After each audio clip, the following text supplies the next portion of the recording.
Je vous propose une lecture dans Philippiens au chapitre 2. Philippiens chapitre 2, versets 1 à 4. Et pendant que vous cherchez, pendant la dîme et les offrandes, ça m'a rappelé l'histoire d'un homme. Et pendant l'offrande, en tout cas, il fouillait dans sa poche. Et puis finalement, il a sorti 100 francs qu'il a mis. Et puis, son voisin lui tend un billet de 10 000 francs. Il prend, il met. Bon, et puis à la sortie, il demande au voisin, mais ces 10 000 francs-là, ça vient d'où? Il dit, bon, et le voisin lui dit, c'est quand vous fouillez là, c'est tombé de votre poche. Alors le gars, il est tombé, évanoui.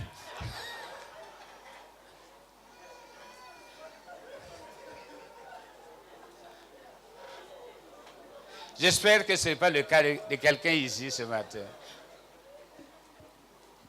Philippiens chapitre 2, versets 1 à 4.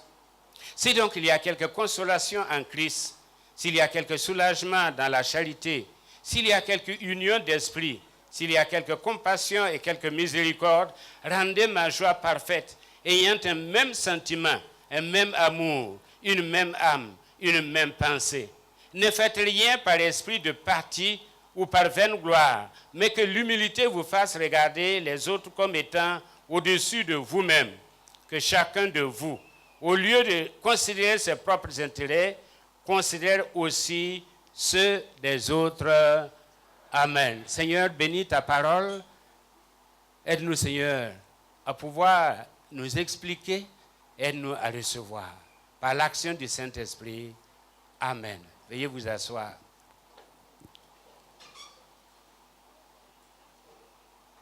Le titre de notre méditation de ce matin, c'est la sociométrie du royaume. La sociométrie du royaume. Ne vous laissez pas intimider par le mot sociométrie. C'est simplement l'unité de mesure dans les relations qui régissent un groupe. Ou on peut dire c'est la dynamique du groupe. Quand il y a un groupe, quels sont les éléments qui maintiennent ce groupe-là en vie? Quels sont les éléments qui permettent à ce groupe-là, à chacun dans ce groupe-là, de trouver son intérêt, de trouver son importance et de pouvoir se maintenir? C'est tout. Les Européens ont donné à ce nom, à cette notion, le nom de sociométrie. Parce que, eh bien, le pasteur Manon pourra nous dire, ça relève de la sociologie. C'est le maître qui mesure les relations humaines. Alors, l'apôtre Paul, ici, nous donne quand même quelques éléments. Ce n'est pas seulement ici, mais aussi dans l'épître aux Romains, il donne quelques éléments de base. Et le principe de base, c'est l'amour. Ou si vous voulez, le ciment de base, c'est l'amour. Car il est dit, tu aimeras le Seigneur ton Dieu de tout ton cœur, de toute ton âme, de toute ta pensée, mais ton prochain comme toi-même. Même dans l'Ancien Testament, eh bien, Dieu a instauré l'amour comme principe de base de toutes les relations. Principe de base de toutes les relations. Tu aimeras Dieu, mais tu aimeras aussi ton prochain. Et plus tard, l'apôtre Jean dira, si quelqu'un dit qu'il aime Dieu et qu'il n'aime pas son frère, c'est un menteur et la vérité n'est pas en lui. En fait même, il est un criminel. Donc l'élément de base, c'est l'amour. L'amour de Dieu répandu dans nos cœurs. Dimanche passé, ça a été le thème de la prédication. Donc je ne m'attarde pas. La règle d'or, c'est Matthieu chapitre 7, hein, où Jésus dit, tout ce que vous voulez que les hommes fassent pour vous, faites-le de même pour eux. Dans un groupe, tout ce que vous voulez que le reste du groupe fasse pour vous, faites-le de même pour eux. Il y a équilibre. Tu fais, je fais, et ensemble nous faisons. Tu me satisfais, je te satisfais, et ensemble nous sommes satisfaits. Tu veux que les gens t'aiment, il faut aimer. Tu veux que les gens te respectent, il faut respecter les gens. Tu veux que les gens te comprennent, il faut comprendre les gens. Qu'est-ce que tu veux que les gens te fassent? Parce que généralement, on sait ce que les autres doivent nous faire, mais on oublie soi-même ce qu'on doit faire aux autres. C'est comme si les autres avaient des obligations en ce qui nous concernait. Ils ont des devoirs en ce qui nous concerne, mais nous n'avons aucun devoir. Nous n'avons que des droits à leur endroit. Nous n'avons pas de devoir envers eux. Là, on force la chose. Dans le royaume des cieux, le type de relation ou la règle d'or qui doit régir les relations entre les habitants de ce royaume-là, c'est tout ce que vous voulez que les hommes vous fassent, faites-le de même pour eux. Amen. Et généralement, si nous le faisons, nous sommes surpris du retour de l'ascenseur. N'est-ce pas? Quand vous vous investissez dans la vie des gens, quand il vous arrive un problème, vous êtes étonné. Ce n'est pas ceux-là que vous avez aidés qui vont venir à votre secours, mais Dieu va susciter d'autres personnes pour venir à votre secours. Et vous serez étonné de voir des gens que vous n'avez jamais rencontrés qui viennent pour vous assister. Parce que ce que vous voulez que les hommes fassent pour vous, faites-le de même pour eux. Et Dieu sait comment trouver au moment indiqué la personne qu'il faut pour venir résoudre votre problème à vous, pour venir vous apporter le complément qu'il faut. Ça, c'est la règle, ça, c'est le principe de base. Ça marche pour les chrétiens, ça marche pour les non-chrétiens. J'allais dire, ça marche même pour les animaux. À plus forte raison, nous. Tout ce que vous voulez que les hommes vous fassent, faites-le de même pour eux. Essayez la règle, appliquez la règle, et vous verrez, vous ne verrez ni nuage, ni vent, mais à sa parole, vous aurez abondamment de l'eau. Amen. Amen. Souvent, quand nous nous plaignons, c'est que l'écho qui nous revient est négatif. Nous l'avons dit, la vie est un écho. Elle te redonne ce que tu lui as donné. Si tu as envoyé le négatif, c'est le négatif qui va revenir.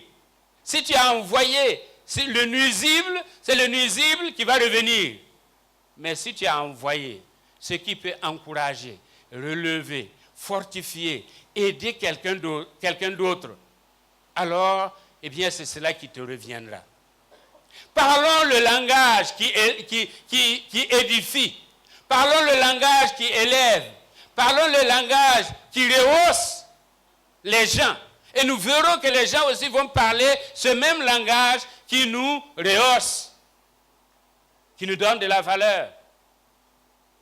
Si nous donnons de la valeur, nous allons recevoir la valeur.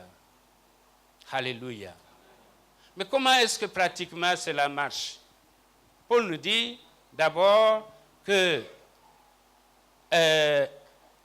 l'humilité, l'amour se revêt d'humilité.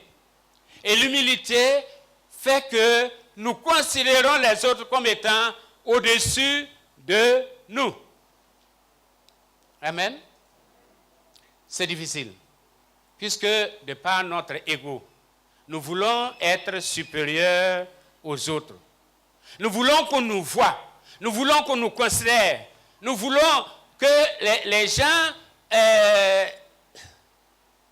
s'ils ne nous adorent pas, s'ils ne nous adorent pas, au moins qu'ils reconnaissent notre valeur à tout point de vue. Nous voulons être au-dessus de la mêlée. Or, ce n'est pas le principe biblique. La Bible dit, si tu veux vraiment prouver que tu es enfant de Dieu, que tu es né de nouveau, que tu es serviteur de Dieu, c'est quand tu vas considérer les autres comme étant au-dessus de toi.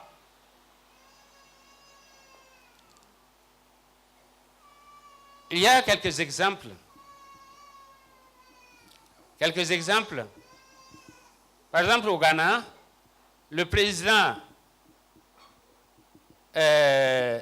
John Mahama, il est à l'accueil dans son église.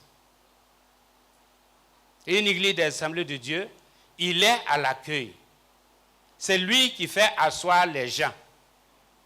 Tout un président. Il est à l'accueil. Peut-être un jour, le frère Zongo Joseph sera président.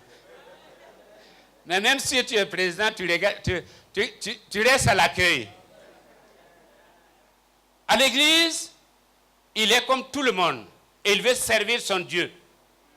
Et ce qui a fait la grandeur, par exemple, de l'église de David Yongisho, ou Paul Yongisho, c'est quand vous arrivez, ce sont les officiers, ce sont les généraux, ce sont ces gens-là qui sont à l'accueil. Et on dit que l'église commence par l'accueil d'abord. Et considère les autres comme étant au-dessus d'eux. La grandeur est ailleurs. Mais dans l'église, même pied d'égalité. J'ai aussi aimé ce que l'ambassadeur des États-Unis fait. Sur Facebook, vous l'avez vu, à Chériba, il était assis à même avec une femme qui fait la poterie pour s'informer de comment on fait la poterie. Que l'humilité nous fasse regarder les autres comme étant au-dessus de nous. Nul n'est supérieur à personne. Nous avons des dons différents. Mais si vous prenez l'homme en tant que tel, nous avons les mêmes éléments. Nous avons les mêmes éléments. Tout dépend des circonstances qui nous arrivent dans la vie. Il y a des gens qui auraient dû être des docteurs aujourd'hui, mais seulement papa a manqué de moyens pour qu'ils puissent continuer les études. Ils sont restés au niveau certificat, au niveau BPC. Il y en a même qui ont quitté le CE1 ou le CE2. Nous ne sommes pas supérieurs à eux. C'est les circonstances qui ont joué contre eux.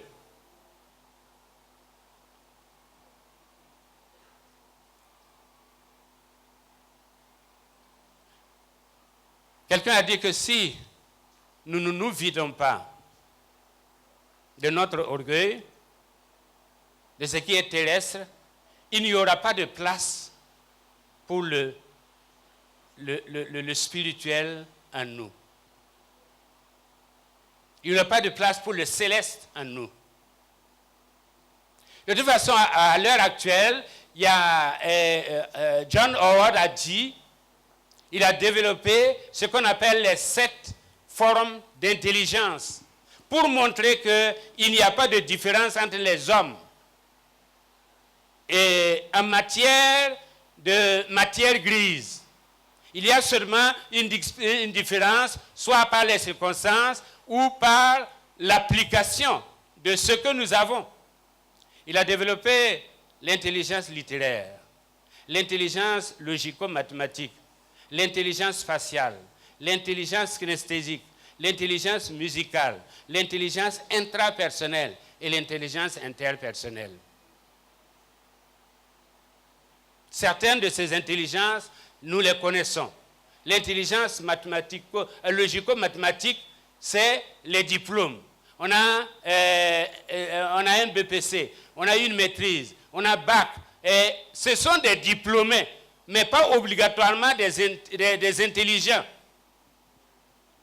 Ce sont des diplômés. Dans la vie pratique, là, vous allez voir quelqu'un qui n'a pas, en tout cas, mais il résout les problèmes de la vie mieux que celui qui a accumulé des diplômes. Parce que quand tu parles, par exemple, de l'intelligence interpersonnelle, c'est la facilité qu'a un homme ou une femme de communiquer, de transmettre ce qu'il sait et de convaincre par ce qu'il sait. Il y a des gens qui ont le doctorat, mais qui ne savent pas communiquer. Il y a des gens qui ont la maîtrise, mais qui ne peuvent pas convaincre une mouche. Quand vous voulez être introduit auprès de certains grands, vous êtes obligé de passer par ce que vous appelez certains petits. Parce qu'ils ont le mot qu'il faut, ils savent en tout cas dire les choses au bon moment pour vraiment toucher le cœur des uns et des autres. C'est l'intelligence interpersonnelle. Et nous avons besoin de ces gens-là.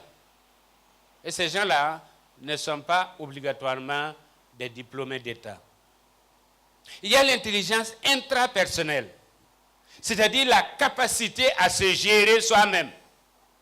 Il y a des gens qui sont forts. Quand vous les trouvez, eh bien, en tout cas du matin au soir, ce sont des gens qui sourient, ce sont des gens qui rient. Vous ne saurez jamais ce qui se passe à leur intérieur. Ils maîtrisent leur intérieur.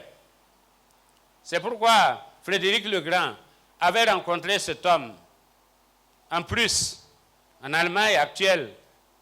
Il lui a posé la question, « Qui es-tu » Il a dit, « Je suis roi. » Il dit, « Mais tu... » Parce que Frédéric était le roi. Il dit, « Mais tu règnes sur quoi ?» Il dit, « Je règne sur moi-même. Je règne sur moi-même. » L'intelligence intrapersonnelle qui nous permet de maîtriser, d'être maître des situations. Au lieu de laisser les situations nous dominer, nous dominons les situations. Au lieu de laisser les circonstances nous imposer ces lois, nous imposons nos lois aux circonstances.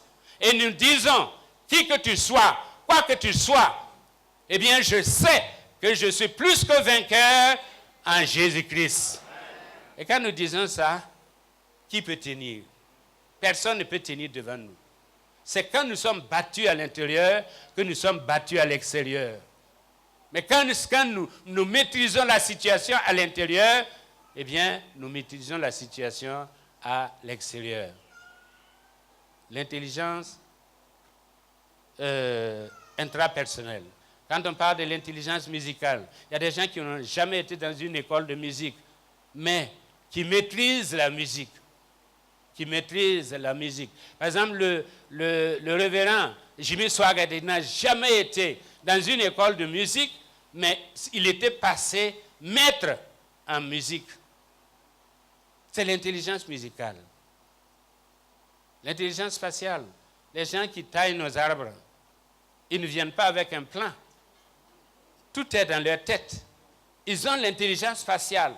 Ils savent qu'en coupant ça, eh bien, on peut donner telle forme. Donc, finalement, c'est pour dire que nous sommes tous pareils. Et c'est pourquoi nous devons de nous respecter les uns les autres. Nous devons vraiment de considérer les autres au lieu de nous considérer nous-mêmes. Et de croire que nous sommes le sommet du monde. Nous ne sommes pas au sommet du monde. On dit que la grandeur d'un grand se voit dans la façon dont il traite les petits. La grandeur d'un grand se voit dans la façon dont il traite les petits. Et quand tu montes, fais attention à ceux que tu dépasses. Parce qu'en descendant, tu vas les trouver. En descendant, tu vas les trouver. Et dans les services, là, dans les ministères, en fait, ce n'est pas les secrétaires généraux et autres qui vous créent des problèmes. C'est le petit personnel. Ton gardien, ton voyant. C'est eux qui connaissent le secret même de la chose et qui te créer des misères. Des misères. C'est pourquoi quelqu'un qui est responsable compose avec tout le monde. Ne néglige personne. Que l'humilité vous fasse regarder les autres comme étant au-dessus de vous-même. Et que dans l'Église, qu'il n'y ait pas cette séparation. Je sais que le poisson pourrit par la tête. Je sais que ça commence par nous, pasteurs. Nous avons de la considération pour les riches. Quand tu viens et qu'on regarde la voiture, si c'est beaucoup de cylindres là, on regarde là-bas. Hein? V8, on regarde. Et puis tu descends, on regarde l'habillement. Et on surveille ta poche aussi. Quand tu vas mettre là, on va savoir. Ces gens-là, on leur rend visite. On les appelle. Parce qu'ils sont supérieurs au reste. Non. Il est supérieur par l'argent qu'il a, mais quelqu'un dans l'église, là, une pauvre vieille, un chômeur, peut être supérieur dans l'intercession pour toi. Et sa prière est plus efficace que les millions ou les milliers que tu peux recevoir de cet homme ou de cette femme. Et en fait, tu n'aides pas la personne. Parce qu'en allant vers elle et en lui montrant qu'elle est supérieure, elle se croit supérieure. Et tu ne l'as pas du tout aidée. Tu ne l'as pas du tout aidée. Nous devons nous considérer vraiment d'égal à égal. D'égal à égal. Je n'ai rien. Et la Bible le dit. Qu'as-tu que tu n'as reçu? Et si tu l'as reçu, pourquoi te glorifier? Si tu as quelque chose, un don particulier. Hein? Je pense à l'équipe musicale, l'équipe de louange. Il y a des gens qui chantent bien. Nous autres, on ne chante pas bien. Mais ce que tu as là, c'est ce que Dieu t'a donné. Tu chantes bien. Moi, je bois bien le café. Tu ne peux pas me battre au café.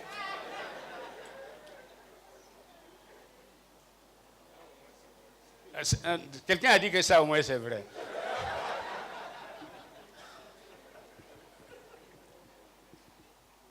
La deuxième chose que Paul a soulignée, il a dit que chacun de vous, au lieu de considérer ses propres intérêts, considère aussi ceux des autres. Amen. Dans un groupe, tant que l'intérêt n'est pas mutuel, le groupe va se disloquer. Parce que chacun est venu cherchant quelque chose. Dans la dynamique du groupe, il y a les intérêts des uns et des autres. On ne se joint pas à un groupe comme ça seulement. On se joint à un groupe parce qu'on a un certain intérêt. Donc dans le groupe, nous devons chercher l'intérêt des uns et des autres. Si nous cherchons seulement notre intérêt, nous allons passer à côté de la marque. Parce que bientôt, nous n'aurons personne en face. Or, il faut les gens pour que nous puissions valoriser nos intérêts. Il faut une banque pour valoriser les intérêts. S'il n'y a pas de banque, si tu poses ton argent là à la maison, ça ne produira rien. Stephen Covey a développé ce qu'il appelle les cinq approches. Les 5 approches, c'est d'abord, je gagne, tu perds. Comme on dit, c'est la loi du boxeur. Si je gagne, c'est que tu as perdu. Je gagne, tu perds. Je fais tout pour gagner, mais non seulement je veux gagner, mais je veux que tu perdes. Parce que mon bonheur dépend de ta perte. Mon bonheur ne dépend pas de mon gain, mais mon bonheur dépend de ta perte. Donc non seulement je dois gagner, mais il faut que tu perdes. Ça, c'est une approche qui n'est pas chrétienne. Je gagne, je piétine qui je peux piétiner, pourvu que je réussisse. Et ce que l'autre devient importe peu, pourvu que moi, j'ai gain de cause.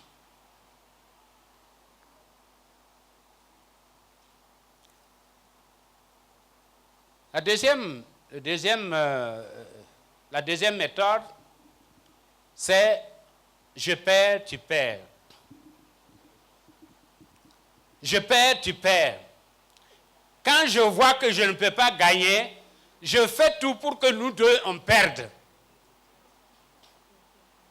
J'ai vu en France une situation pareille. Il y a un Américain qui était venu, qui a acheté une ferme en pleine campagne, qui a transformé cette ferme-là, qui en a fait un centre d'études avec des restos, enfin, en tout cas, des chambres pour héberger les étudiants, un restaurant, il y avait tout, une grande bibliothèque.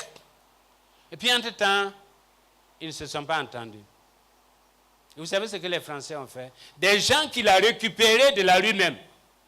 C'était des drogués, c'était des enfants, des gens de la rue, des SDF. Il les a récupérés, formés, ils sont devenus pasteurs. Et ce sont ces pasteurs-là qui se sont levés. Ils ont monté un coup pour chasser l'Américain. Moi, je l'ai rencontré à Libreville il y a 7 ans. Ils l'ont chassé, mais au lieu de garder les locaux, ils sont allés tout détruire. Tout. Ils ont tout détruit. Je perds, tu perds. Finalement, c'est la communauté entière qui perd. Ne nous inscrivons pas dans cette logique. Non. Tu n'as pas besoin, comme on dit, de cacher la lumière de quelqu'un, d'éteindre la lumière de quelqu'un pour que la tienne brille. Non. Je perds, tu perds. Troisième principe, je perds, tu gagnes. Et ça arrive surtout à nos mamans, à nos épouses, à nos filles. Il y a combien de filles qui ont consenti au sacrifice en aidant un garçon à réussir, en abandonnant ses propres études, en allant trouver du travail pour supporter le garçon pour qu'il réussisse. Et quand il a réussi, il dit, celle-ci-là, elle n'est plus à la page, elle n'est plus présentable. Il me faut une femme de cérémonie. Beaucoup ont perdu comme ça, pour que quelqu'un gagne. Mais quand la personne a gagné, au lieu d'être reconnaissant, au contraire, on continue à perdre. Je perds, tu gagnes. Dans l'Église, ça ne doit pas exister. Si quelqu'un consentit à des sacrifices, la moindre des choses, c'est d'être reconnaissant et de partager le bénéfice de ce que vous avez fait. Si c'est les études, si c'est le commerce, etc., de ce que vous avez fait. Combien de personnes, comme de commerçants, ont pris d'abord les sous de leurs femmes pour commencer le petit commerce. Et puis ensuite, ça grandit. Et puis après, on a chassé cette dernière. Ils sont nombreux. Et vous en connaissez. Le quatrième principe, c'est je gagne, tu gagnes. Je gagne, tu gagnes. Amen. On fait tout pour que non seulement je gagne, mais que l'autre aussi puisse gagner. C'est ainsi que des hommes ont poussé leurs femmes à continuer les études. Quand eux, ils ont fini, ils sont revenus, ils ont aidé ces femmes-là en payant et pour que ces femmes-là puissent réussir.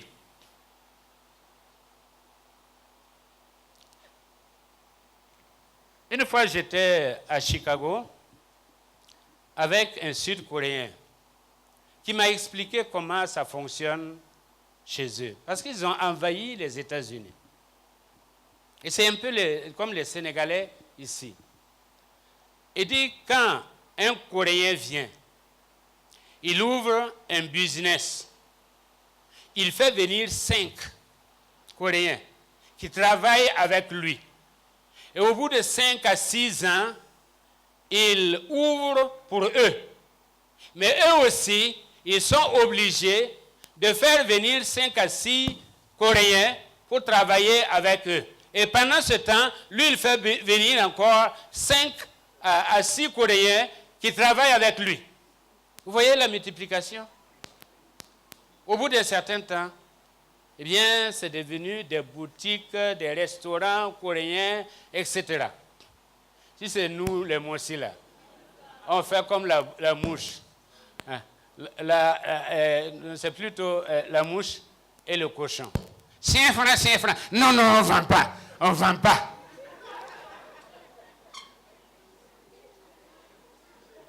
On ne vend pas. Quand nous occupons la place, nous excluons tout le monde. On ne veut pas quelqu'un. Parce qu'on ne veut pas que quelqu'un réussisse comme nous. Alors que le je gagne, tu gagnes, est vraiment le principe voulu par Dieu. Mais mieux, le 5e, c'est je gagne, tu gagnes, où on se sépare en bon accord. Quand on est à la fin du deal et qu'il n'y a plus à partager, au lieu de se bagarrer sur le peu d'héritage, on s'entend, on se partage l'héritage et chacun continue son bonhomme de chemin pour tenter l'expérience ailleurs. Souvent, on a pratiqué le je gagne, tu gagnes, jusqu'à ce qu'on soit à la fin du tunnel. Et là vient la bagarre. C'est là que chacun veut tirer la couverture de son côté. Chacun veut gagner mieux que l'autre. Mais dans le dernier paradigme, je gagne, tu gagnes, on se sépare en bonne intelligence, tout le monde gagne. Et Paul a donné l'exemple de Jésus-Christ. Il dit, en fait, Jésus-Christ, par amour, il a aimé. Ayant aimé les siens, il a aimé. Et quand il a aimé, qu'est-ce qu'il a fait? Il s'est vidé lui-même.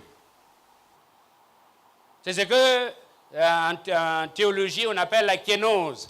C'est-à-dire qu'il s'est vidé de ce qui était très important dans sa nature pour venir vers nous. Et à cause de cela, il s'est revêtu d'humilité. Celui qui était le prince des princes, il est devenu le serviteur des autres. Il a été maltraité, non pas parce qu'il manquait de puissance, mais simplement parce qu'il avait revêtu l'humilité. Il a accepté pour nous. Il a accepté de perdre pour nous permettre à nous de gagner. Et au final, Dieu l'a récompensé. Dieu l'a récompensé. C'est pourquoi il a gagné. Nous avons gagné. Le royaume de Dieu a gagné. Amen. Quand c'est le je gagne, tu gagnes. Quand nous recherchons les intérêts des autres aussi, alors à partir de là, nous gagnons. Nous gagnons parce que ce n'est pas la somme d'argent qui fait la réussite. Ce n'est pas la grandeur de l'entreprise qui fait la réussite, mais c'est la présence de Dieu. C'est l'approbation de Dieu qui fait toute la différence. Et quand nous cherchons les intérêts des autres, alors nous gagnons. Je me souviens de Yamidigri à Koudougou. Yamidigri voulait aller à l'école biblique. Et le missionnaire John lui a dit, non, tu restes. Tu ne vas pas à l'école biblique. Tu vas développer le commerce. Et je crois qu'il a commencé à lui donner quelques ports. Et puis de là, il a commencé le petit commerce. Et le commerce a grandi. Mais Yamidigri n'a jamais oublié qu'il avait une mission, c'est-à-dire cet argent-là devait servir à la gloire de Dieu. Il n'a jamais oublié. Et tous ceux d'une certaine génération savent ce que cet homme-là a fait. Et il a fait, il a beaucoup fait. Parce qu'il cherchait l'intérêt des autres. Il cherchait l'intérêt des autres. Pendant la première voiture du Lango, c'est lui qui l'a achetée. À un moment donné, c'est lui qui a supporté financièrement tout le Lango. Il cherchait l'intérêt des autres. Parce qu'en cherchant l'intérêt des autres, en fait, on cherche l'intérêt de Dieu. Amen. C'est l'intérêt de Dieu qu'on cherche. Et quand on cherche l'intérêt de Dieu, Dieu aussi nous donne des intérêts dans notre investissement.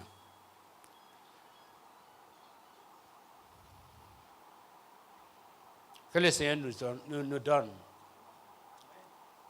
D'abord, de comprendre que tout ce que nous voulons que les hommes fassent pour nous, nous devons le faire pour eux. De comprendre que c'est l'humilité qui doit nous élever, l'orgueil doit mourir en nous, sinon rien du ciel ne pourra vivre en nous.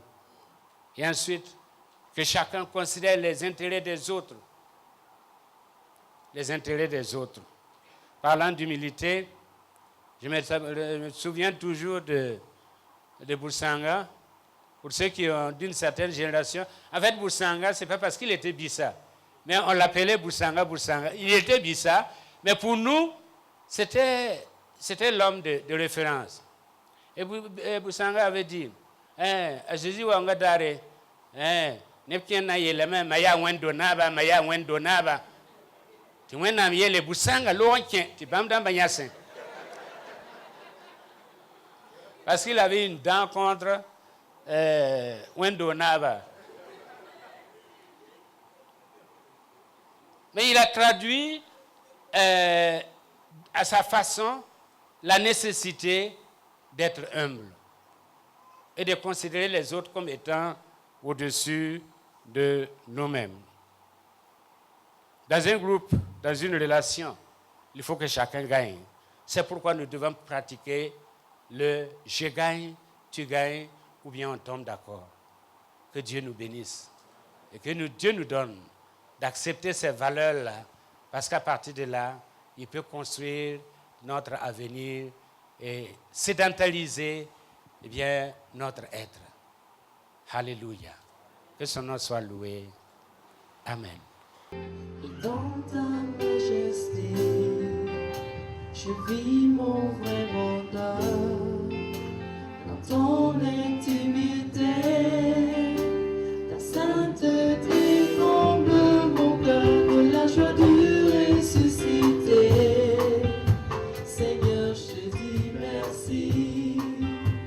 Et là dans ta présence, j'exalte ta présence. Ta gloire est mon partage. Toi le rocher des âges.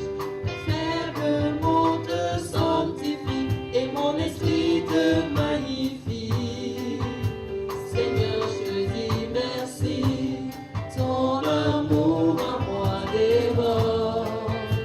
Et nos deux esprits s'accordent dans un élan de tendresse. Je me réjouis sans cesse. Je viens savourer l'amour. De mon cœur contient pour toujours et partout.